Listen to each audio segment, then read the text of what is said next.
Equatorial গুয়েনা দেশটার নাম শুনেছেন? আমি তো শুনিনি। ম্যাপ খুলে দেখলাম সেন্ট্রাল আফ্রিকার ওয়েস্ট কোস্টে ছোট্ট একটি দেশ। কিন্তু হঠাৎ এই দেশটা কেন খুঁজলাম? কেননা স্পেনের এক 17 বছরের বালক ফুটবল ওয়ার্ল্ডে হইচই ফেলে দিয়েছে। ছেলেটির নাম লেমিনে ইয়ামাল। এই ছেলেটির জন্ম স্পেনে, কিন্তু ওর মা ইকুয়েটোরিয়াল গুয়েনা আর বাবা মরক্কোর।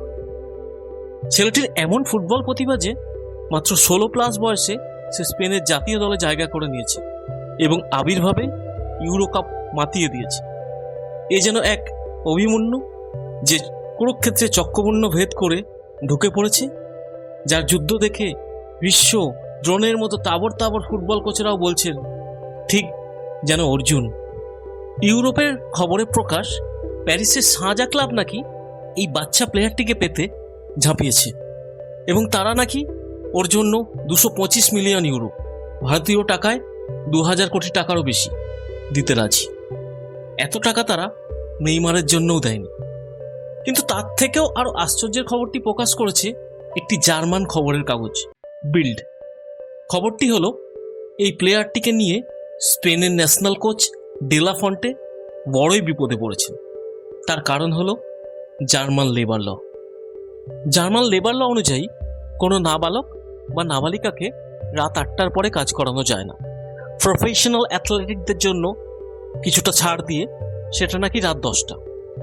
লটি জার্মানিতে এতটাই স্ট্রিক্টলি এনফোর্স যে এর ভায়োলেশন যিনি করবেন তার বা তাদের জেলযাত্রা সুনিশ্চিত। স্পেন ইটালি ম্যাচে দুর্দান্ত খেলছিলেন ইয়ামল, কিন্তু রাত 10টা বেজে যাওয়ার আগেই স্প্যানিশ কোচ ওকে তুলে নিতে বাধ্য হন। নয়তো জার্মান অথরিটি হয়তো কোচ ডেলা ফন্টেকেই জেলে ভরত। ফুটবল খেলাটাও লেবার লয়ের মধ্যে পড়ে কিনা। কোচ ডেলা ফন্টের এখন সবচেয়ে মাথা ব্যথা ম্যাচের কতটা সময় উনি ইয়ামলকে খেলাতে পারবেন। আর আমাদের দেশে শিশু শ্রম নিয়ে অনেক আইন থাকলেও তার এনফোর্সমেন্ট নিয়ে আমরা সম্পূর্ণ উদাসীন। তাই রাত 11:30টায় কোনো ছোটু বা ছুটকি নামের নাবালক বা নাবালিকাকে চায়ের দোকানে এঁঠো বাসন মাজতে দেখলে আমাদের কিছুই মনে হয় না।